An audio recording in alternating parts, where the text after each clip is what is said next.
Col sindaco Franco Vitali di Rosolina, anche al sindaco di Rosolina, chiediamo com'è la situazione nel suo comune. Non ci sono casi di positività, noi stiamo lavorando a 360 gradi con tutta la nostra macchina dell'amministrazione comunale all'interno dei propri uffici, proprio per garantire i servizi e soprattutto dare risposte ai cittadini che al momento possono averne bisogno. Ecco, abbiamo letto sul giornale, sul Gazzettino di questa mattina, la sua decisione di chiudere le spiagge perché troppa gente ancora si comporta come nulla fosse successo. Ecco, esatto, questa è stata una decisione proprio presa, come giustamente dicevi tu, perché la gente non vuol capire che questo è un momento di estrema emergenza, un momento molto importante per la nostra salute, e se è stata dichiarata pandemia vuol dire che la cosa non è da prendere sotto gamba da nessuno di noi, e quindi le gite al mare o lungo i canali o le passeggiate in compagnia sono stato costretto ad emettere l'ordinanza proprio perché la gente ancora non vuol capire che questo è un momento molto delicato e molto importante da non sottovalutare. E quindi sull'ordinanza ho detto che chi fa passeggio con animali da compagnia deve rimanere a 200 metri dalla propria abitazione, e questo è per evitare che ci siano assembramenti, appunto come dicevi prima tu, al mare o lungo il canale, proprio perché diventa il momento di svago fuori dalla propria abitazione. Ecco, il servizio a domicilio è già stato predisposto anche per le farmacie oltre che per i negozi alimentari?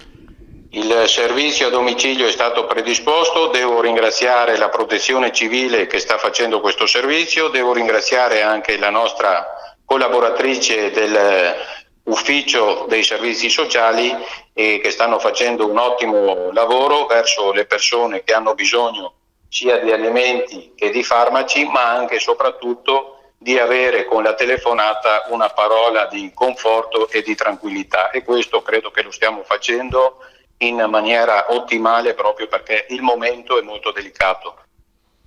Ecco, anche a voi chiediamo, i presidi, quelli più elementari tipo mascherine e guanti, ne avete a disposizione anche per i cittadini o ancora state aspettando?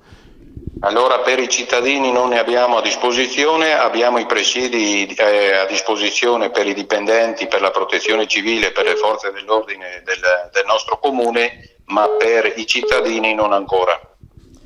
Perfetto Sindaco, intanto la ringraziamo per la sua disponibilità, noi siamo a disposizione se lei ha bisogno di informare appunto la popolazione anche attraverso i nostri media. Qualche altra cosa da aggiungere a quanto ci è stato detto?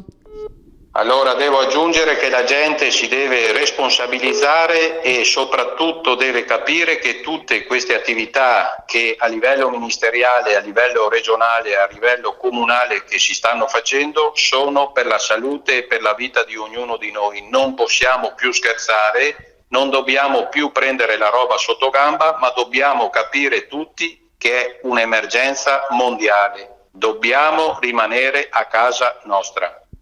Grazie al sindaco Franco Vitali di Rosolina, e come abbiamo detto a tutti i sindaci, voi siete veramente in prima linea e vi ringraziamo sentitamente di cuore per quello che state facendo. Grazie.